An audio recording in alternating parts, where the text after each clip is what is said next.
that I've not greeted personally. This morning is the continuation of the EPC series of workshops and on energy performances certificates for buildings. And we've got a very distinguished guest this morning that will be presenting to us. So yes, let's just get the arrangements dealt with, and then I'll introduce her. I'm Carl Stein, one of the board members of the SAWC, and I'll be your host for today. Thank you for making the time to participate and to join us in this workshop. One of many, hopefully, to be planned going forward. We appreciate your participation. The arrangements would be as follows. Linda agreed that we will make it an interactive session where you can ask any question at any time. So you're welcome to stop and interrupt her with questions if so required. I do request that you mute your mics when you're not online, so that background noises and stuff do not interfere with others asking questions or presenting at any time. And note that this workshop is being recorded. Be aware of that, please.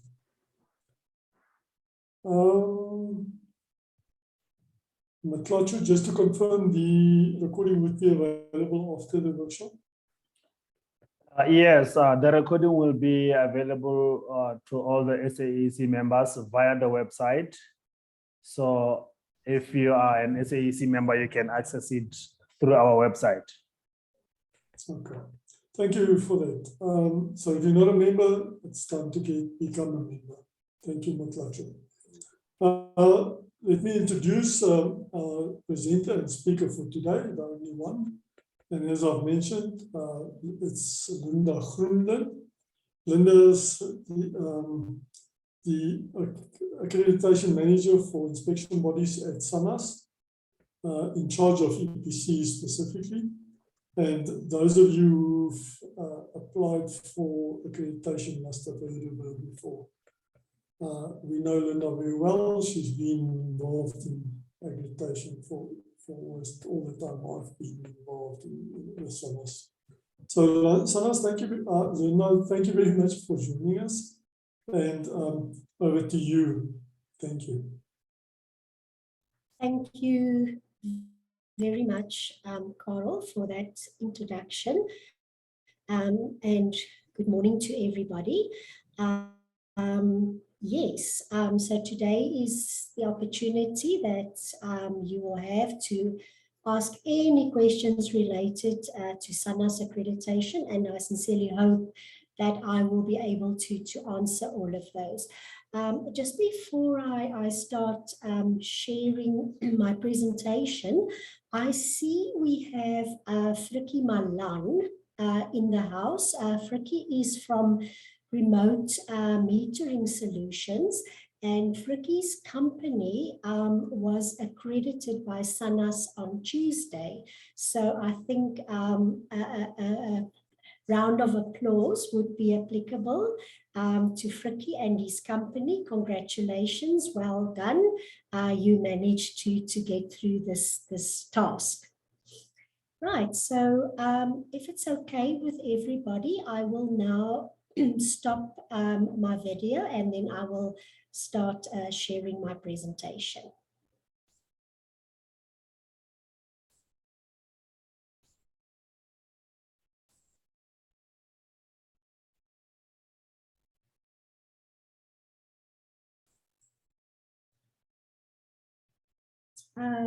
Motlachu, can you just confirm that my presentation is visible on the screens? Yes, it is visible, ma'am. Okay, so while I am presenting, I will not be able to see any hands. So Motlachu and Carl, I would appreciate if you could then just help me and just stop me when there is a question, and I will then hope I can answer that. Right, so All right. Thank you. Right, so let's get going.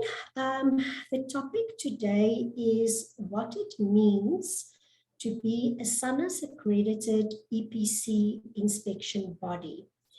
So what we will do is very briefly again, and my apologies to everybody who's seen some of these slides before, we will just briefly tell you where SANAS fits into the bigger picture in the regulatory environment. Then secondly, we'll speak about the role of SANAS in EPCs. Thirdly, we will talk about the responsibilities that accredited EPC bodies have. We will talk about why it is necessary to have a SANAS process or an accreditation process. Then we will touch on what is involved in becoming accredited, and I think very importantly, to remain accredited. And under that topic, we will look at three things: the documentation and standards that are involved in the process, who is eligible to apply for accreditation, and then the application and assessment process. The next topic would be a brief discussion on the verification of the data which is collected by the building owner or a third party, and the verification thereof then by the technical signatory. And lastly, I will then just give you some statistics in terms of EPC accreditation. So onto the SANAS background. SANAS operates in terms of the accreditation for conformity assessment, calibration and good laboratory practice act, which is Act 19 of 2006. We are an agency of the Department of Trade, Industry and Competition. So that is where SANAS resorts in terms of government departments, and together with three other agencies of the Department of Trade, Industry and Competition, we are the so-called technical infrastructure of our country. So on my left-hand side, we have SANAS in red, which you will see now. SANAS is responsible for accreditation. In green, we have the National Metrology Institute of South Africa. Their responsibility is physical traceability. So all our national standards that we have, mass, temperature, volume, etc., they are tasked to make sure that those national standards of ours are directly traceable to the international standards, which are kept in Paris.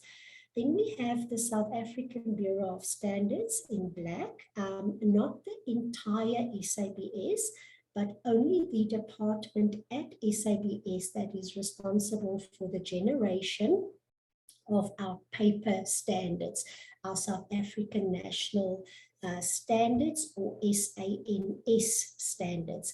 I know there's sometimes some confusion between SANS and SANAS. SANS, South African National Standard, and SANAS, the accreditation body. Then on the right-hand side, we have the last agency, which is the National Regulator for Compulsory Specifications. And the function of this agency is to make sure that the compulsory regulations that are in place in our country are actually enforced. For example, we have lots of compulsory specifications on the electrical goods that come into our country, and NRCS is very active at the ports of entry into our country, where goods are arriving, and specifically then those that are subject to compulsory specifications. So that is where SANAS fits into the picture. Now, how did SANAS get involved in EPC? Sorry, I've just realized now EPC, I think, did we mention in the beginning, but I'm sure by this time we all know, EPC stands for Energy Performance Certificates. Right, so SANAS's role stems directly from the EPC regulations. And those regulations, the full title, I'm just going to read it out as it's on the screen. It's the regulations for the mandatory display and submission of energy performance certificates for buildings. And this set of regulations was issued by the Department of Mineral Resources and Energy. We will just talk about the DMRE going forward. And it was Notice 700 of Government Gazette 43972 of December 2020. As I said in last week's SAEE conference, that is a mouthful, and I'm not going to remember that, so that's why I've just read it out. But yeah, just it's important that we know where these things come from.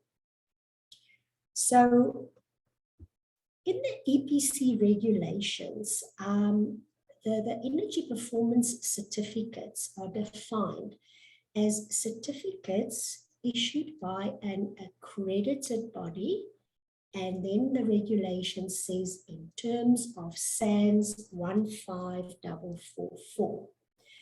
Now, immediately once we hear accredited body, I have been getting a lot of questions since we started with this process.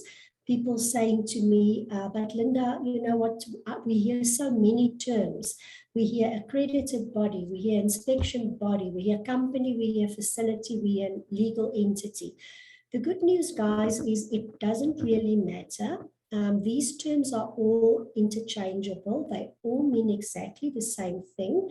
But what I will try and do is I will try and refer to an accredited body in my presentation, because simply that is the terminology that comes directly from the regulations. Okay, so the regulations then also defines an accredited body, and it says it means the body accredited by SANAS or an equivalent international accreditation body. So in other words, accredited by SANAS or any other accreditation bodies such as SANAS worldwide, but it means that those worldwide accreditation bodies have to form part of the organization, which sort of is the grouping of all the accreditation bodies that comply with all the relevant requirements.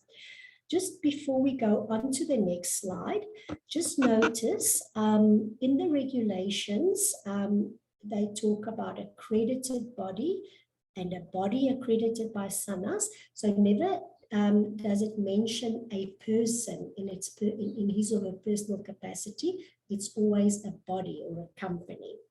We'll come back to that a little bit later. So then, why is it necessary to have this accreditation process? Who thought about this, and how did all of this come about? So as we've now seen, the DMRE is the owner of this process, the EPC process.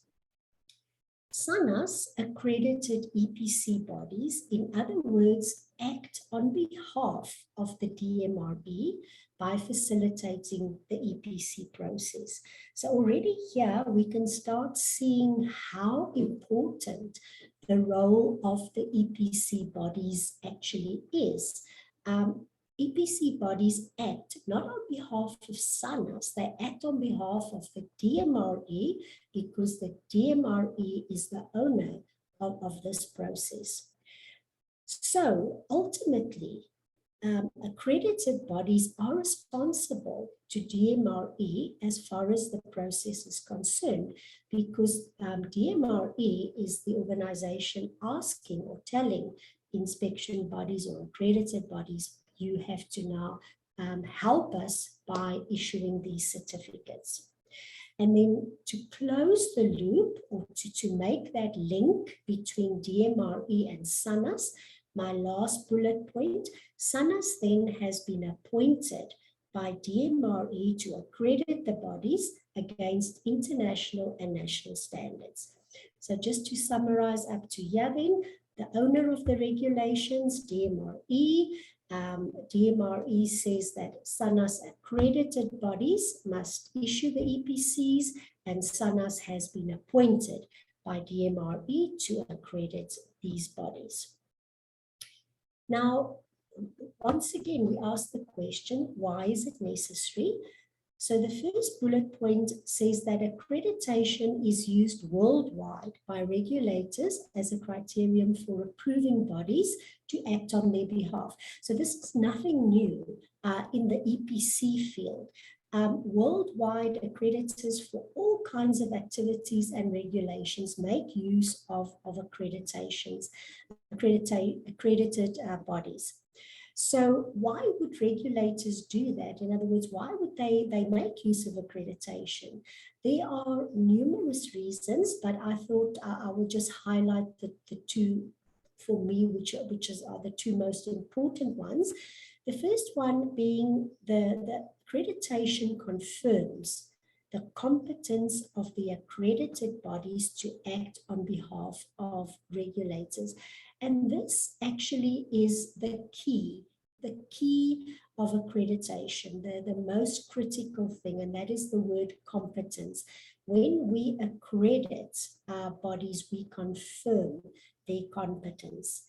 And that means the second red bullet, that regulators can have confidence in the certificates issued by the accredited bodies.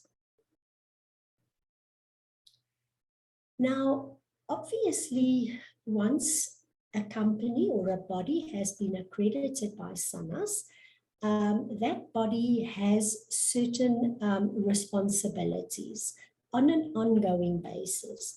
So let's look at a few of them. The accredited bodies have to continue to comply with the national and international standards, which are SANS 15444 and ISO IEC 17020. Then apart from that, they need to ensure that they comply with the regulatory requirements, because that is what it's all about. So they have to make sure that they issue these EPCs in terms of what the regulations require. And a few additional issues which are complementary to the regulations were added in the SANAS document TR80. So TR, the acronym there is technical requirements, and the technical requirements that are contained in SANAS document TR80 are essentially the 17020 requirements plus additional requirements that were established by the specialist technical committee in this field of accreditation, involving regulators, involving SANEDI, and examples of such additional requirements would, for example, be the qualification and experience requirements that we have for persons who want to form part of this process.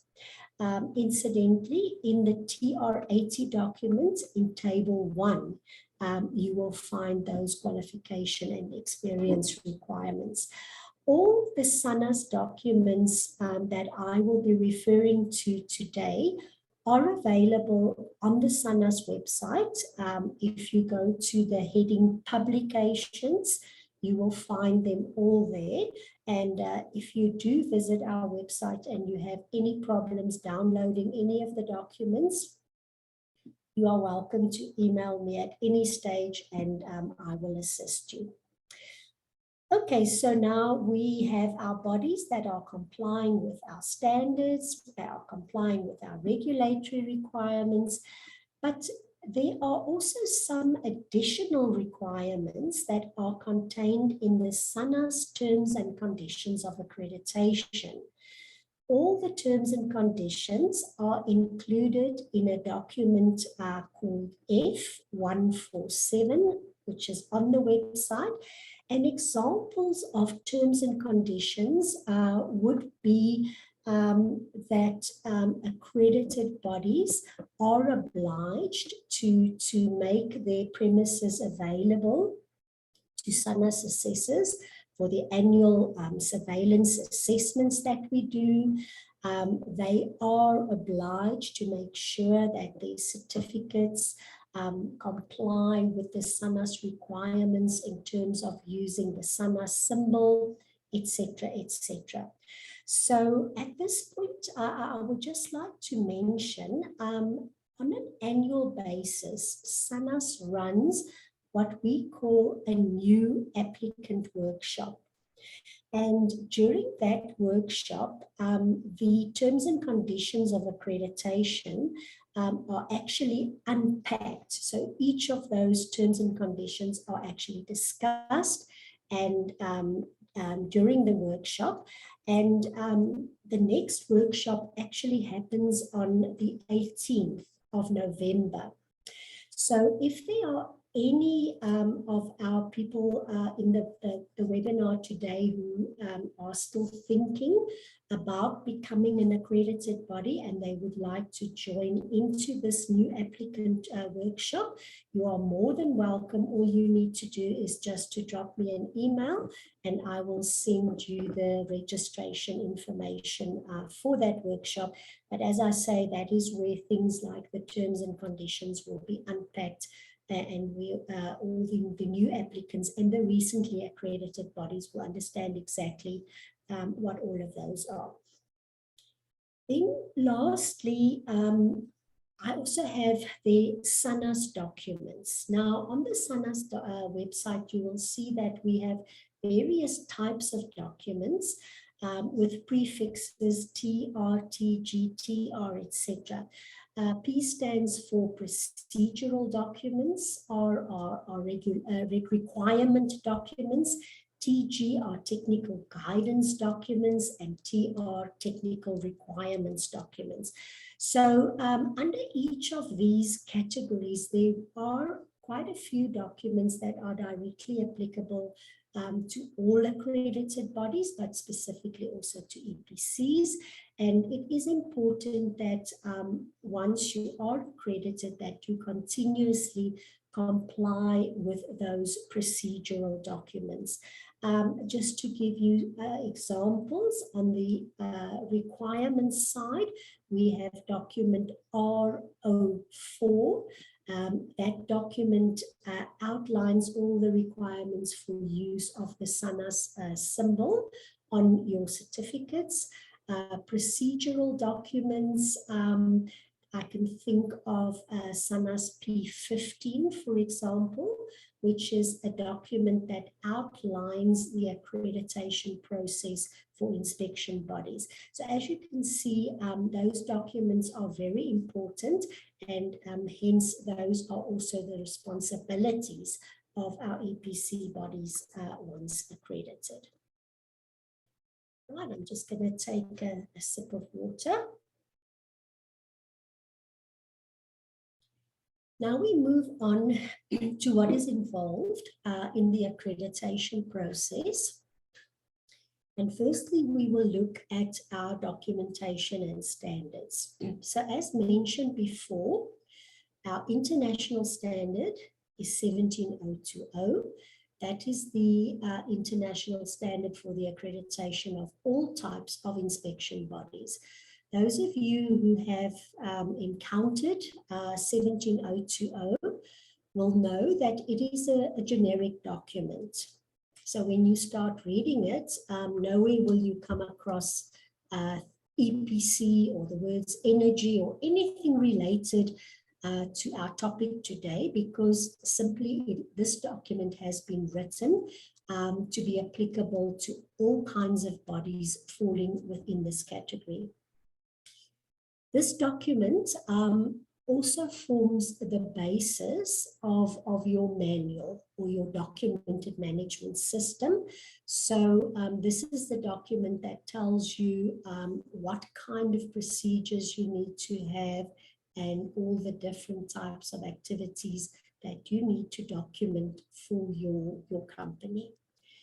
Then we have our national standard, SANS 1544. This is a standard that was written specifically for South Africa, and this is our technical standard that tells us exactly how we should be doing the EPCs. So from a training and knowledge perspective or point of view, those are the two standards that applicant bodies would need to train themselves in or attend training courses. 17020 SANAS provides generic training, but as I've mentioned before, I think currently they are running 2 courses a year, which are not actually enough. So there are various other course providers available. So there's no requirement saying that if you want to be accredited by SANAS, you have to attend a SANAS 17020 course. That is not necessary. The important thing is that you get to know 17020. Secondly, on 15444, there are various organizations, and Tida and Mutlachu and Carl will be able to give us some information on where applicants can attend technical courses on 15444. But once again, it's not a requirement that you attend a formal course.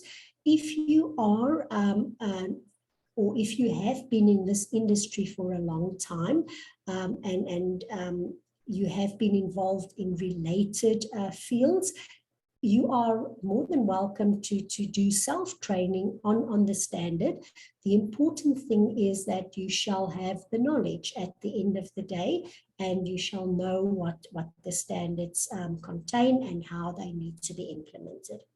So all of this is then documented in your documented management system or your manual, as we mentioned before. And our manuals normally consist of policies, procedures, and methods. But once again, this is open to interpretation and preference. If you look at 17020, the document, the standard is not that prescriptive. It would say that you need to have a policy on this or a procedure on this. But if you would like to call the document something else, it is not a problem. It's not about the terminology. It is about the content and the intent. Then in terms of the process, our second section that we are looking at is eligibility for accreditation. So who can actually qualify to become accredited or to apply for accreditation? Now, the SANAS Act or the Accreditation Act says to us that we must accredit only legal entities. So essentially what that basically just means is that we accredit companies that are registered by CIPC in our country, and that is the only criterion. It just means that we don't accredit people in their personal capacities, but you have to have a registered company, or you need to be a government agency or a government department or a municipality or some kind of legally identifiable organization. So the reason why we do not accredit persons in their personal capacity is because SANAS is not a personnel certification body. We are an accreditation body, and there are other companies that are responsible for doing personnel certification. So that is not part of our mandate that we have as an accreditation body. Now, persons who are employed or contracted by accredited bodies or applicant accredited bodies can be called various things. And this is another stumbling block that I came across. And once again, it's purely terminology. So we often hear people talking about inspectors, they talk about assessors, technical staff, technical managers, etc. Don't worry about that. Once again, the terminology can be used interchangeably. So just for interest's sake, the term inspector comes directly from 17020 because in 17020 is an inspection body standard. So the people performing the work, the technical people, are generically referred to as inspectors in 17020.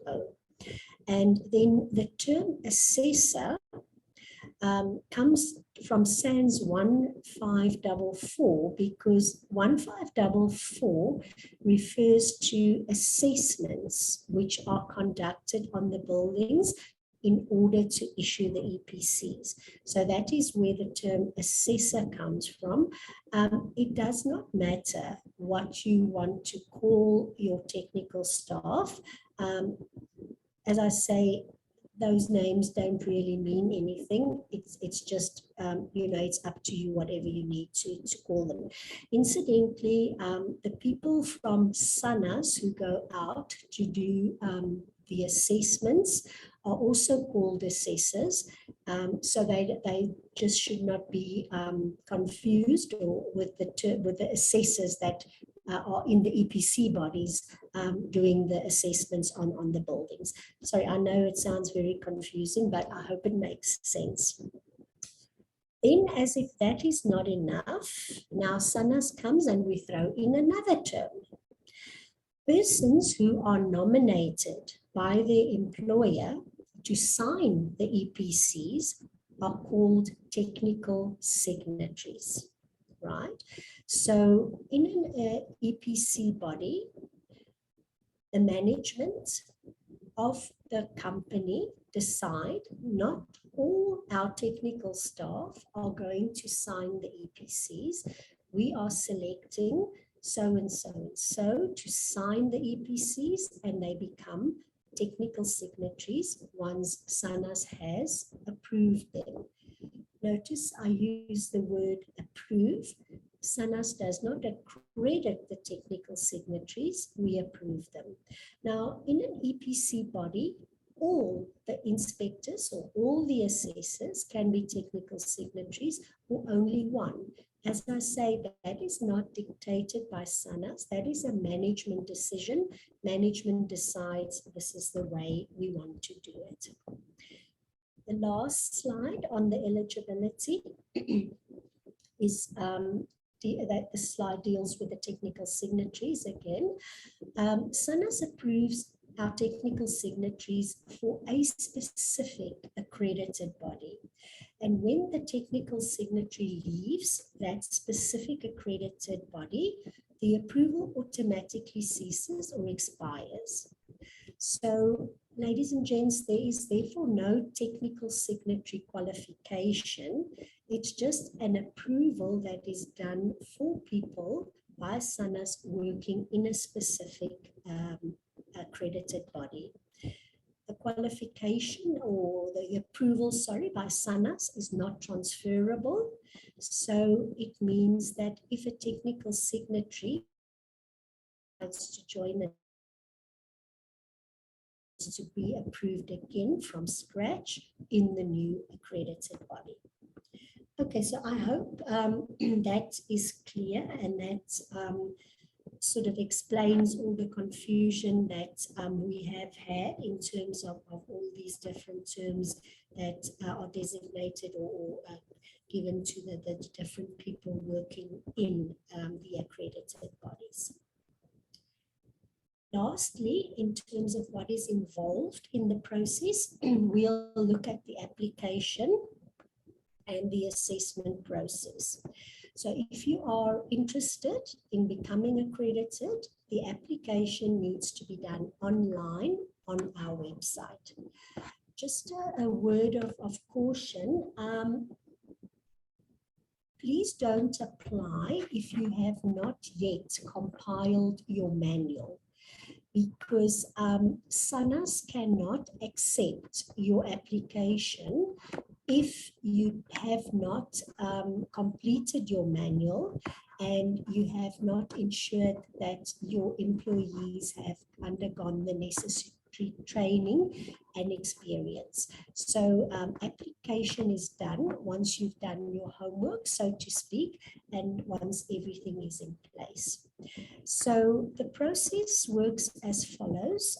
As soon as we receive your application, I will review the application, and if there are any details that we do not have or documents that are missing, we will liaise with you until such time we have all the documents, and then we will issue a quotation for the full accreditation process. In other words, all the steps involved in becoming accredited. Once you accept the quotation, SANAS will then invoice your company in steps. So although the quotation deals with the full process, the invoicing is done in steps. So the first invoice will be for the application fee, and paying that fee means that you have already paid then for your documentation review, which is the SANAS desk study that we do on the documentation. And after that, we issue a formal report to you to indicate whether or not your documentation appears to comply with the various requirements that we've already spoken about in the previous slide. If the outcome or the report is positive, an initial assessment is arranged. Now, don't stress. Let's say we do a documentation review and we see there are minor things missing. What we would say is that look at the checklist that is part of the report. Take the necessary actions, corrective actions, and do what is necessary to make sure that you have addressed the gaps in your report. And as soon as that is done, let us know. If, however, the gaps are so big or so many of the requirements have not been addressed, we will request that you submit a second submission of your manual. Now, the reason why we do that is actually in your own benefit, because once we proceed to the initial assessment, we want to be reasonably sure that the outcome of the initial assessment is going to be positive. Obviously, money comes into play. The initial assessment is expensive. So from SANAS' side, we don't want to rock up and do an initial assessment knowing that we are not going to recommend accreditation. And that is why the documentation review phase is so important, because once we agree to do the initial assessment, as I say, we want to be fairly sure that there will be a positive outcome.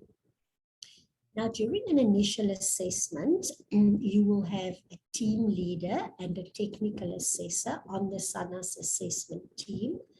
The team leader is responsible for looking at the system-related clauses of our standard 17020, and the technical assessor will concentrate on the technical clauses, which are mostly clauses 6 and 7 of 17020, and he or she will focus on the technical side.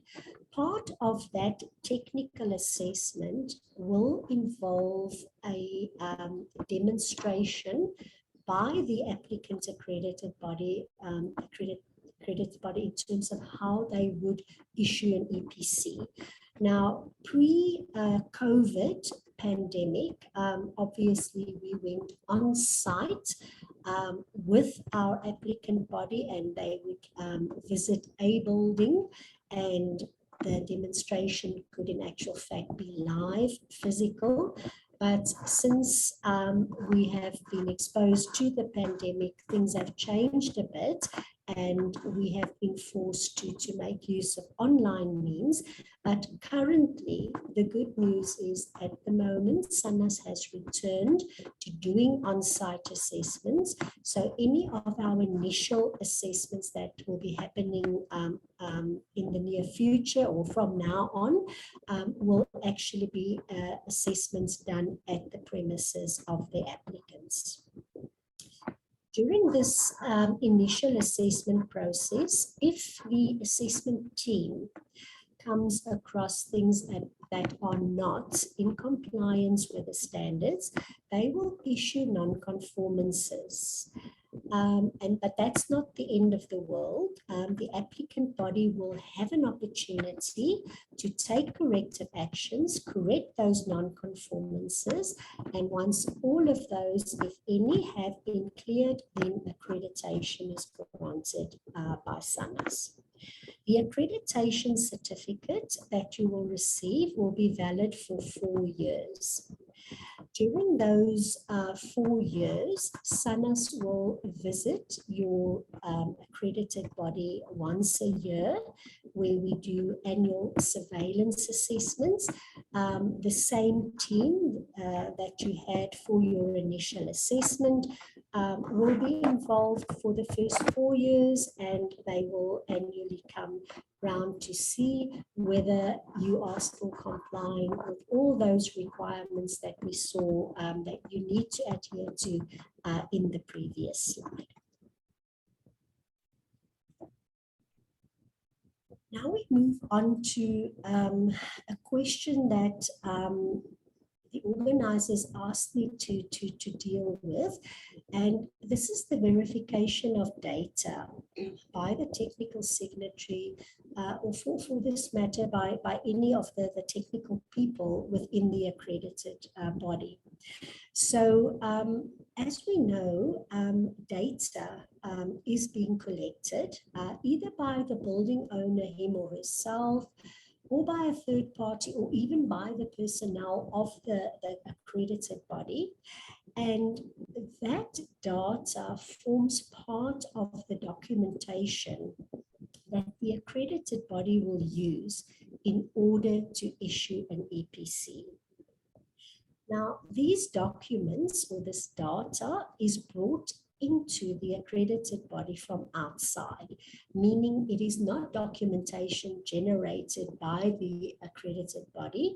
It comes from an outside source, and any documentation coming from an outside source which is going to be used in this process of issuing EPCs needs to be verified to make sure that the authenticity of the data is there, that it is in place.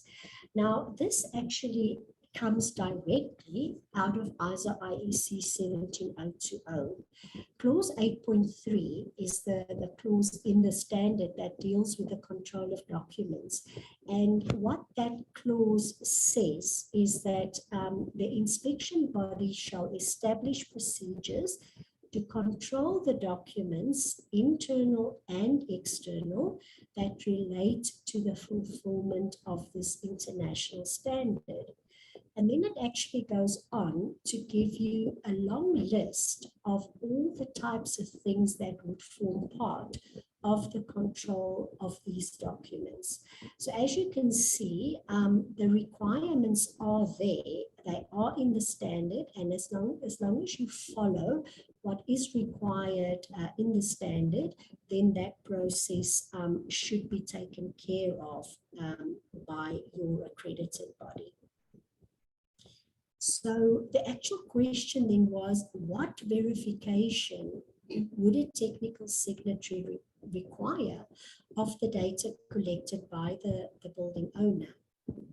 Now, this is a very difficult question to answer because those of you who are already involved in this process will know that the type of data collected by the accredited body or by the owner or by a third party will differ widely from building to building because not all buildings are the same. For example, we know that building plans often form part of the data that is required, but some accredited bodies prefer to work with spreadsheets, etc. So we cannot now define the type of data that is going to be needed for buildings because of the fact that it's going to be different for each and every building. So the answer to the question is how will a technical signatory verify the data? That answer, unfortunately, ladies and gents, will not come from SANAS today, but it will come from your own procedures. In other words, the procedures the accredited body introduced and implemented in terms of clause 8.3 of ISO IEC 17020. So you as the accredited body will sit down, look at the clause 8.3, and you will then determine your procedural activities, and the job of the SANAS technical assessor would then be to verify or to confirm that those procedures in actual fact do make provision for the adequate verification of the data. Now, at the end of the day, we all know that the technical signatory signing the EPC needs to be confident that all the factors have been taken into consideration. So that, at the end of the day, as I say, is the most important thing, and that will actually indicate to you how you are going to do this. Keep in mind that in the Accreditation Act, the technical signatory or the person signing the certificates is actually the only person that is directly mentioned in the Act, saying that this person can be held legally responsible in a court of law should there ever be any discrepancies or any issues.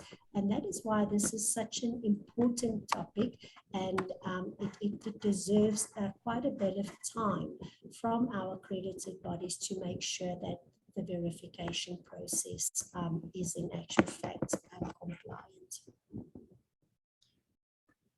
Right, then our last section is just some accreditation statistics.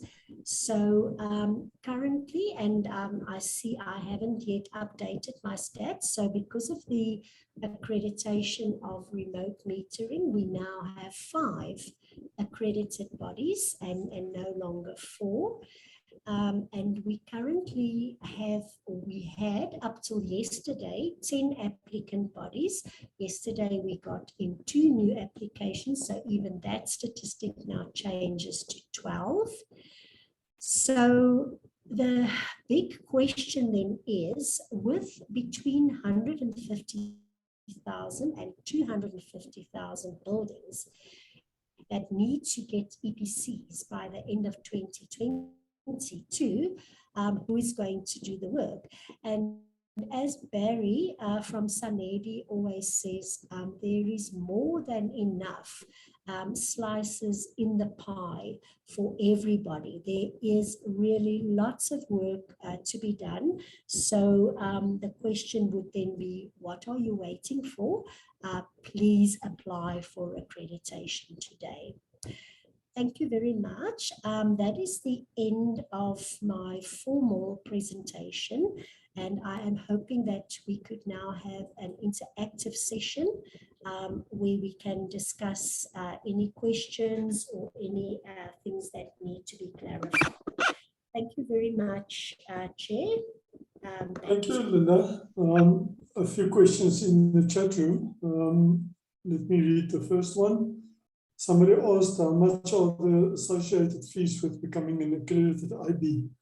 Perhaps you would like to respond to that, Linda. Good. I think since we are now in an interactive session, I'm actually going to give you the exact fees. So just bear with me 1 second. Right. So as I mentioned in my slide, there are 2 steps involved in the accreditation process. The first is the documentation review, and that process is included in the application fee. Currently, the application fee is 11,270 Rand, 11,270. And as I mentioned, that would include your documentation review report.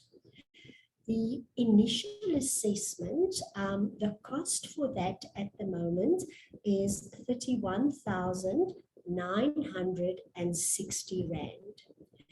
And in addition to that, travel and accommodation costs will unfortunately be invoiced.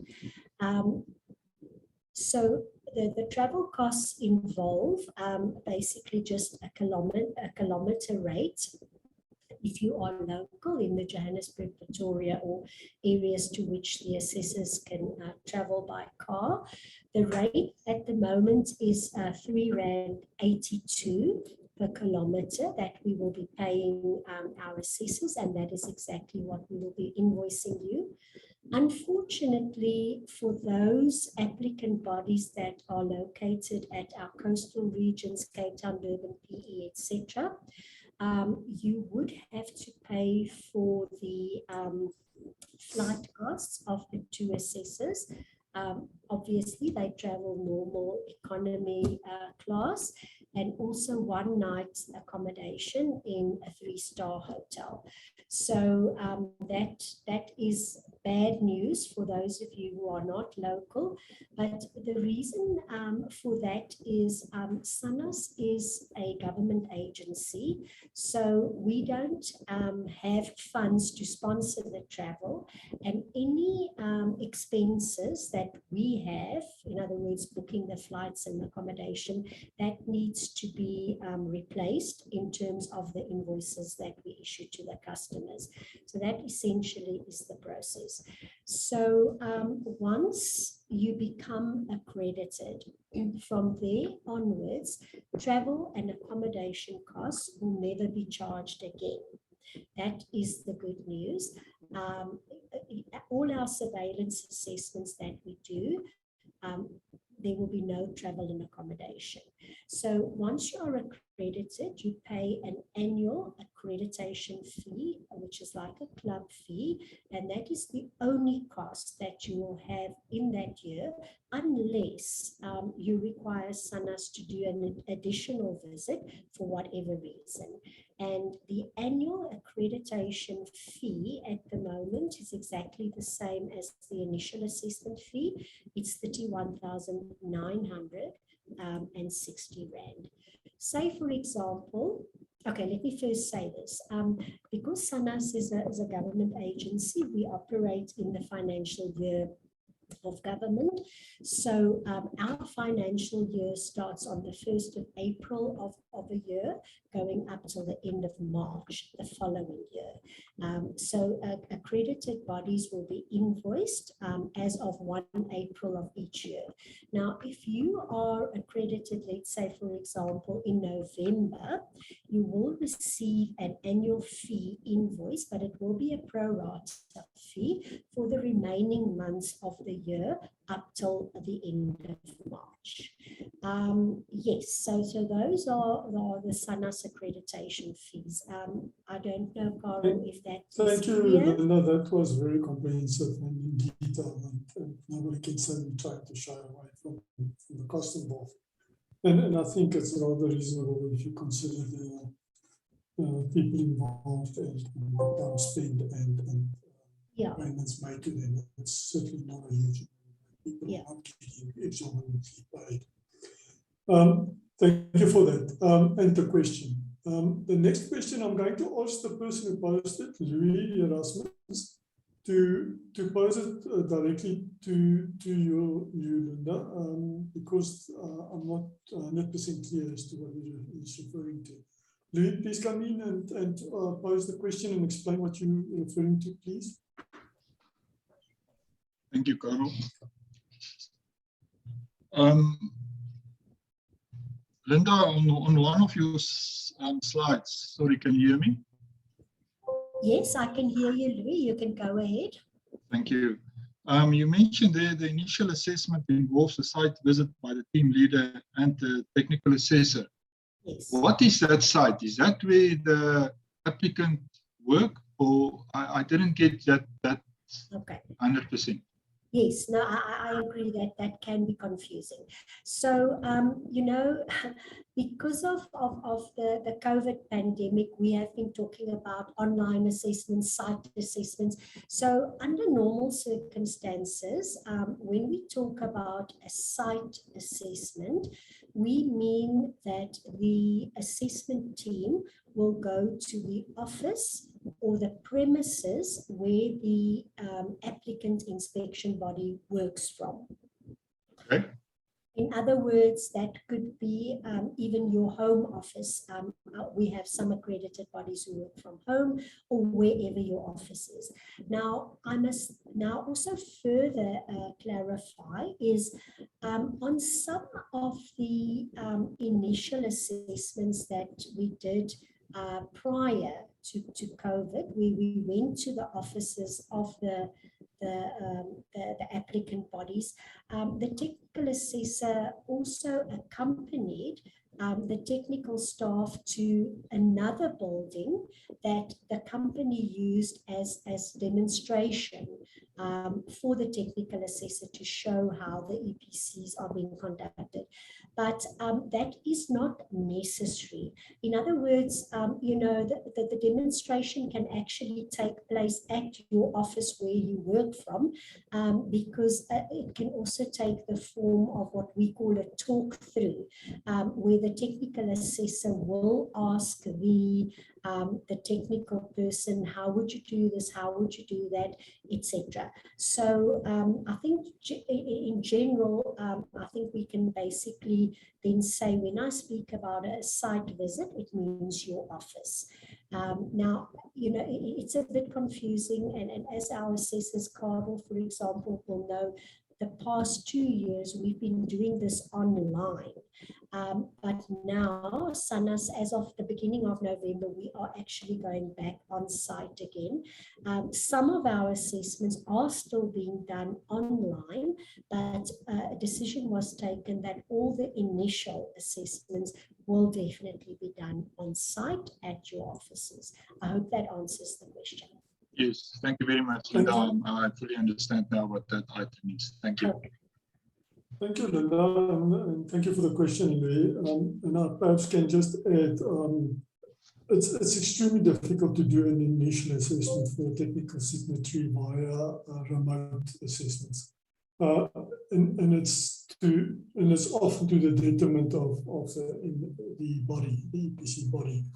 So it's usually best for technical assessors to be on site and talk you through and have a detailed discussion throughout the day as to what's happening. And sometimes it is of value to have an example building or even a project where you did some work to show and explain what you've done. And certainly it helps a lot. I've found that in the past, when you've done the work, you actually pick up the problems yourself in many instances, even if it's just for an example to get accreditation. Charles, I see your hand. I'll give you an opportunity. Just keep it in mind. I'm going to ask Nandipa to pose her question as well, because of the fact that it's a bit confusing to me. So perhaps she can clarify for us. Nandipa, please, if you don't mind, direct your question to Linda. Thank you, Karen. Good morning, colleagues. Thank you. Thank you, Linda, for the very great overview. 2 things, Linda, I think a minimum thereof. One, you spoke about the finances just for budgeting purposes. You then saying from 1st of November, then one needs to budget for S&T. Now the question for me is that, are you using DOT rates, the gazetted rates, which are considered the model of a car and all, because you are an organ of state, or you are just using a flat rate just for complete budgeting purposes? Yeah, so Nandipa, I am not even sure, what the government rates are, but I'm going to tell you now exactly what the SANA's rates are, and I'm assuming they are based on government rates. So firstly, for the accommodation, the maximum amount that we can pay for the hotel accommodation is 1,230 Rand per night. Now, to give you an idea, all the big chain hotels like your City Lodge and those kinds of hotels, they all know that these are the government rates. So they would normally come in at exactly that rate. So essentially for budgeting purposes, what you can assume is that you would have to pay 1,230 Rand per night per assessor. Then the subsistence that our assessors get, and that is merely basically for their dinner, the evening, because they travel late afternoon, the afternoon before the assessment, and that amount is 270 Rand per person. I've already mentioned that should the travel be by car, it's 382 Rand per kilometer. And then obviously something else that comes into play is when the assessors arrive, let's say in Cape Town, they would need a rental car, and the maximum amount that is allowed in terms of treasury is 1,350 Rand per day for the car. And yes, and sometimes it comes in at quite a bit cheaper. The travel agencies normally try to get the best deal. So Nandipa, yes, those are the current fees. I hope that helps your budgeting. Thank you. Carl, maybe Yes, please continue. Sorry, can I just quickly also mention, people in the house now should remember all those figures that I've quoted now are valid till the end of March next year. So come 1st of April, government increases will come into play. Our accreditation fees traditionally has always increased by between 6 and 7%. So it definitely won't be more than that. And the other fees like the car rental and so forth, they seem to stay fairly stable. So that would help people with their budgeting. Thanks, Carl.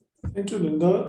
Jared, there's a question related to finances. So let me ask him to pose a question. And then Deepa, you wanted to continue or not? Yes, Karen, if I may, thanks. Linda, you referred most to Section 8. And Section 8 deals with a convergence of ISO 9001 and ISO 17020. Now, when you were talking about Section 8.3, that's when my attention was actually made excellent, because then you then have that section referring specifically to option A. The question then is, how can you talk to us about this convergence of the systems insofar as the two ISO standards and what it then means in terms of your due diligence processes? Thanks. Okay, so those of you once again who have managed to read through 17020 will know that when you come to clause 8 of 17020, you will have an option to choose either option A or option B. Now, the options involve the other international standard, 9001. which is the standard that certification bodies have to be accredited against. So the reason for this is that clause 8 of ISO IEC 17020 corresponds, I won't say directly, but in essence, clause 8 comes directly, let me put it that way, comes directly from 9001. So everything that you will find in clause 8 of 17020 will be requirements in 9001. So now many of, or some of our applicants already run a 9001 system. They already certified and they run that system.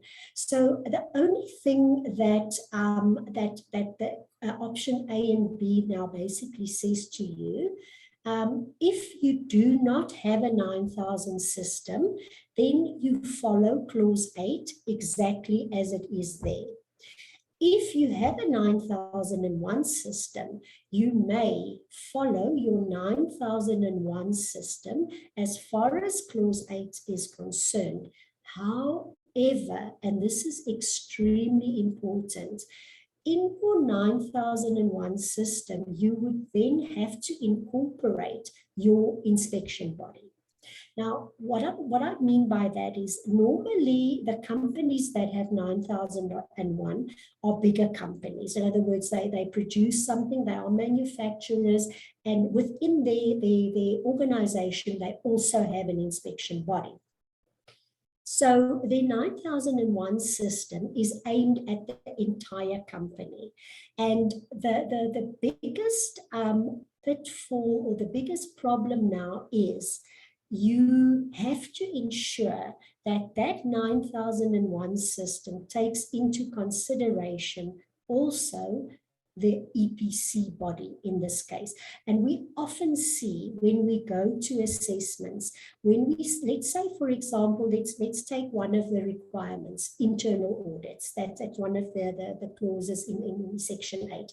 Your company shall do internal audits. So the assessor would then ask for the internal audit records, which will then be presented to the assessor. He will scan through it and he will see manufacturing is included, the training department is included, the HR department, but nowhere would there be any mention of this inspection body, this EPC body that actually needs to comply with 17020. So that is the most important tip that I want to leave with you guys. Yes, by all means, use your 9001, but make sure that your EPC body is part of that system. Nandipa, I hope that answers the question. Thank you very much.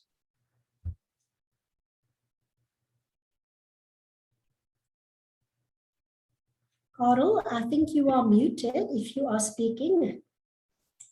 Sorry, everybody. Jared, just a moment. Let me allow Charles to pose his question because I see there's quite a lot of questions related to finances and perhaps Charles has got one as well. Charles, please proceed. Thank you. Good morning to you all. Hi, Linda, I have a question, a little bit confused on this. For the accreditation process, if you can prove by your procedures how you will analyze the raw data from your clients in order to issue the certificate, do you still need a 12-month raw data, a content of 12 months raw data from your buildings? And if so, can you use previous data from a 12-month period back and prove accuracy or verify that data? So yes, if you don't mind. Okay, so Charles, thank you very much for that question. And this is where I'm now going to give the answer back to our chair today. That is a very technical question. Carl is a technical assessor. He's technically competent in this field. So Carl, may I now throw it back to you, please? Thank you, Linda. Thank you for the difficult question, Charles. But there's actually two things that to mention that relates to your question. The first is at an initial assessment, you might not have any data or information. And as Linda has touched on, then we do a talk through, and I would try to, or a technical assessor will try to understand your thinking and your approach, and if that would be suitable for the accreditation for the inspection of building. Once you have accreditation and follow-up assessments are performed, the technical assessor will go into your projects, and you need to convince them without a doubt that of what you've done and what you've used. Often people use data from clients or customers, which is on the meters, and it's fine. You need to have a traceability and certainty and all these things dealt with. And you need to confirm that the data is credible. There's various ways to do that, and it's up to you to find the best way and something that would convince the technical signatory of what he's happy with. I'm purposely not providing you with guidance as to what you should do, because remember, assessors are not consultants, and we're not supposed to consult you as to what you should do. But suffice to say that you need to convince us as to the appropriateness of your process that you follow. Usually, metadata itself, you need to even check that and confirm that it's appropriate and usable. Remember, we've also have periods in the past which does not represent normal operations. So you have that challenge in addition to what you've asked. Because remember, with COVID, offices have not been used. So the energy consumption levels are different. So now you've got a challenge, which periods do you use? Which 12-month period are you going to use? And certainly you might want to use certain periods and extrapolate the data for following months or months that have gaps. But you need to confirm and show that that's credible data. So it is a difficult question, and it's equally difficult to answer it, because it depends on those involved as to what did they do to show that the data is credible and can be used, and will result in a rating at the end of the day for that building that is credible. So that's it. I hope I've dealt with your question, Charles. Thank you very much. That's fine. Thank you very much. Thanks, Carl. Thanks, Linda. Can I ask that you just put your hand down, please? Okay. Thank you. Thank you for that. Jared, you next. Please pose your question.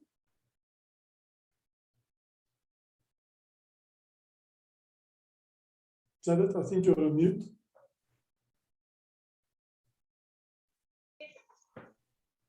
Hi there. Sorry, can you hear me? Yes, I can hear you now. Oh, wonderful. Sorry. Just if I understood correctly, it seems to me like it's like the responsibilities put the technical signatory in quite a sticky situation. That in order to maintain his job, which relies on him signing off, he can also be criminally prosecutable, have a choice where he either gets fired when something's not correct, or where he'll get jailed when it's not correct, which is a very that tends towards some very unhealthy dynamics in a business, at least from what I've seen in the past. Are there any checks and balances in place, or is there anyone there to protect the technical signatory from coercion or blackmail? Linda, would you like to respond to that? Yes. Jared, yes. Your question is actually very valid, and maybe I emphasized the fact that the technical signatory is liable in terms of the Accreditation Act.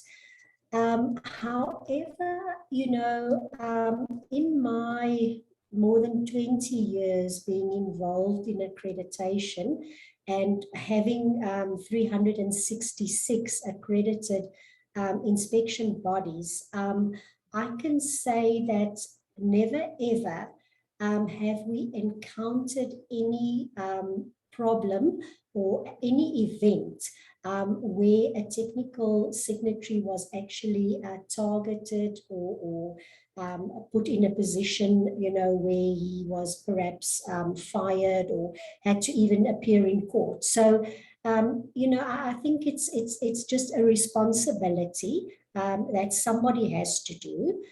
Somebody has to sign the EPC.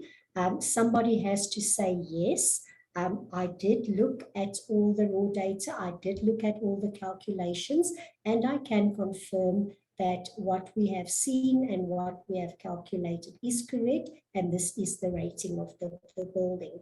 So I don't think you need to be worried. As I say, never ever have I come across any technical signatory being put in an awkward position in his company. And as a matter of fact, people love to be technical signatories in general. So yes, I think you don't need to worry.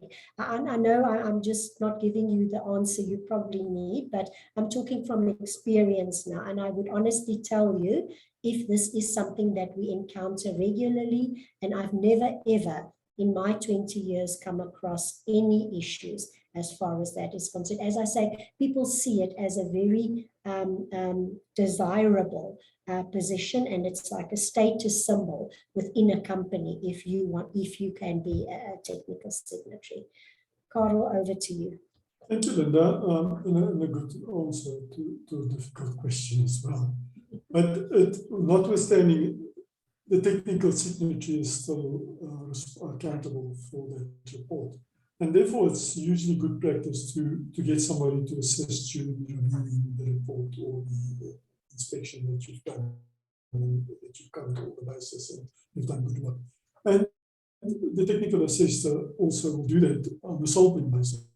And that's the problem. The technical assessor might not pick up on the problem report because he's sampling, he's not looking at all of it. So that's part of the challenge. Before going to the next question, I see Yolanda's got a hand up. Yolanda, would you like to pose your question? Yes, regarding that same matter, is there a place where one can report if you find that something like that has happened, like a tip-off line or something like that? Thank you for the question, Linda. Yes, I mean, obviously, if there are any complaints that are related to the technical signatory position in an accredited body, SANAS does have a complaints line. All of that is on the SANAS website. I don't remember the details offhand, but yes, that's the one thing. And then secondly, complaints can also be reported anonymously to our quality manager. Our SANAS complaints procedure, if I'm not mistaken, I think it's document P12, details the process. So there are ways and means of dealing with issues should they occur. I hope that answers you, Yolanda. Thank you. Yes, it does. It does. Nolene, you've got your hand up? Nolene, I think you're on mute. Hi, thank you very much. Just if you don't mind, Carl and Linda, just adding a little bit of my experience as being quality manager of a 17020 system. I mean, the assessors like Carl and the management system assessors at every audit look at our independence and impartiality clause and how that's managed very extensively. And any company that's achieved accreditation would have independence and impartiality very well embedded, or we wouldn't get through our accreditation in the first place. So I don't think that particular element is something to be concerned about, as Linda has said. It becomes part of your operational processes, how you manage that there is no conflict of interest or room for any intimidation. So, thank you, Noreen. That's a very good contribution. Appreciate that. Linda, there's a next question, and I presume this person is, no, not presume, I know this person is from a government agency, and you know government, there's a lot of buildings that will need to issue certificates. And the question is, does application fees apply to the government agencies as well? Unfortunately, yes, Carl. So as I explained, you know, if you're from government, you will know that every expense that you incur needs to be accompanied by an invoice to some company getting the money back.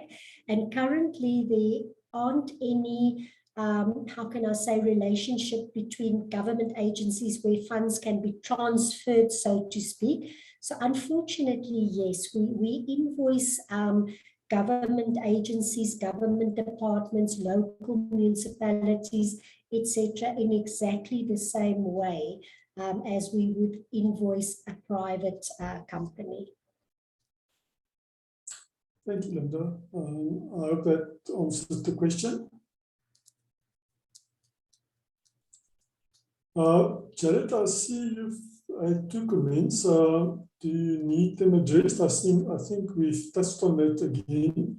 Perhaps you would like to just come online and make the comment. I think you're still on mute, man, Jared. Thank you. Hi, team. Sorry. Yeah, I was saying I very much appreciate the answer, and I think in a company where everything is going well, that is exactly how things function. Unfortunately, I've myself been had blackmail attempts against me when things do go wrong, and I've spoken to other people that have had similar, and it ends up when the auditors say they've never seen anything wrong, it's a case of survival bias, of where you only see the things that come through, but the things that don't come through get covered up. So the fact that you don't see anything is exactly what you would expect in a system that's got problems anyway. So I just feel that there should be a way to actually make sure that when things are going wrong, there's a way to identify it and deal with it. Yeah, I think we fully agree with you, Jared. And as I said, you know, the SANAT's complaints line is available. So if you come across anything, you're more than welcome. But I think this is sort of like a, you know, it's a general thing, because if you take, for example, you know, even in your health and safety environment, you have your responsible person who ultimately is the person where the buck stops. You know, you have your CFO in companies that is ultimately responsible for financial matters. So I don't think this concept is unique to the accreditation environment. But I fully agree with you that it is a potential, you know, for problems, for conflict, but there are ways and means to deal with it. Thank you, Linda. And perhaps I can comment as well.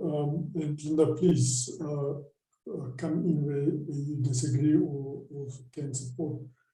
But also, remember, if you are accredited, you have a title in that itself. So by means of having accreditation, you should be believed to be a capable body, and therefore you get some protection in that regards because of the fact that you are SANAS accredited. And certainly do not touch on the other ways of dealing with it. You also touch on something that's quite important, that bodies who want accreditation or keep the accreditation might hide information from the assessors. And it's probably likely that it will happen.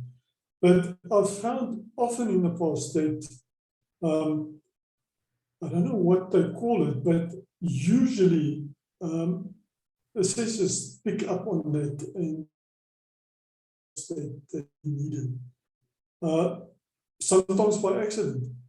It's also true that some assessors like myself are a panelist for Signatory, so I get the report from there, and if I don't see it in your list, I question, why is that report not on your list? And that's one way to pick up if there's gaps or you're trying to hide something. So there's ways and means to make sure that we address all the gaps and things. But we know the world we live in is not an ideal world, so things happen and there is threats, and I've had threats in my life as well. So we need to manage and live through those as well. Then I see, Yolanda, I see you've got your hand up again. Do you have a question? I'm sorry, it's not really a question. It's just, you know, Jared, also remember that A is also a certification body. So if anybody with a certification, individual with a certification does something like that, you can complain to AE about that as well. And if you find something, you can contact me. I'll give you the details of where to go and the forms to fill in. But they also have a whole procedure for disciplinary matters. And we have had 2 cases where 2 certifications have been withdrawn in the last 2 years due to issues like that. So I agree with you, they do happen, but there is recourse for the individuals in question as well. So just remember that as well. Thank you for that comment, Yolanda. I don't see any hands and I don't see any additional questions. Last round, if there's any questions, you're welcome to pose them or put up your hand. Seems like there's nothing. Linda, let me then close, but start off by thanking you. I just would like to read a few comments made as to your presentation. From Jared, thank you, Linda. It's a difficult topic and thank you for dealing with it. I feel if we bring up difficult issues before they arise, we automatically better equipped to deal with it, which is true. I like that. Then another one posed, Yolanda. Thank you for the explanations and details provided. Long overdue. Thank you. Excellent, Linda, and long overdue comprehensive information.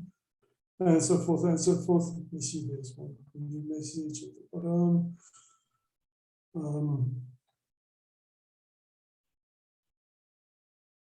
Okay, now that's Delta Carbon that offering a free EPC deserving owner for the building. So you've got a. But thank you for that. First of all, thank you for the sponsor, who is Delta Carbon. Linda, thank you very much for spending the time with us. A detailed presentation, spend a lot of time on details of providing information to everybody that attended, especially the monetary value.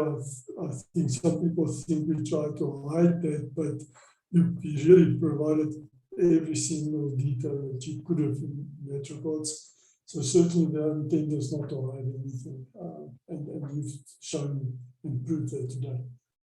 Thank you for your time. I appreciate that.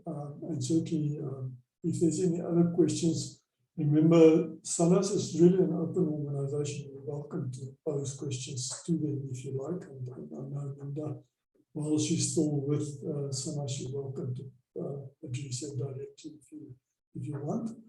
But certainly, SANAS is not there to hide anything.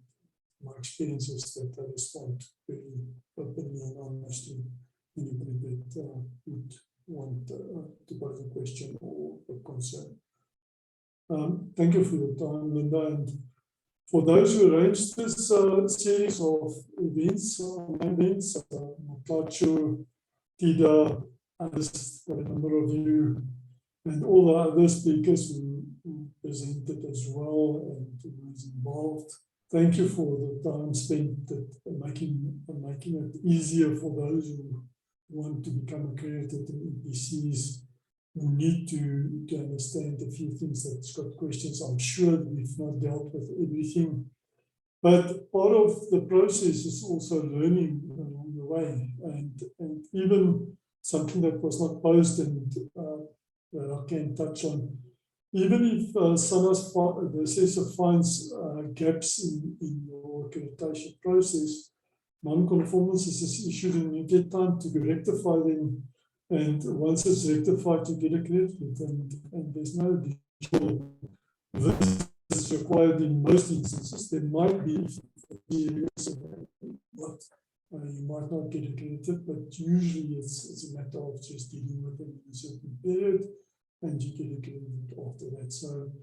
So certainly the approach is reasonable and fair, and I'm sure most of those that has been accredited in the past would support that statement I made. So certainly thank you from my side as well. Personally, I really liked attending these events. It really helps, not only for studying, but also understanding people what concerns are. So it really helps us. Thank you for the questions posed and comments made. We appreciate that, and thank you for attending. And therefore, once again, with thanks to Linda and their team, I'd like to thank you all for attending, and indicate that we will have future events. The next event is planned already for 23rd November, and we will be dealing with embedded generation and the ESCOM tariffs and wheeling and all the other arrangements that are related to that. So that might be of interest to some of you as well to attend. Thank you, everybody. Then with that, I'll declare the event closed, and see you at the next event.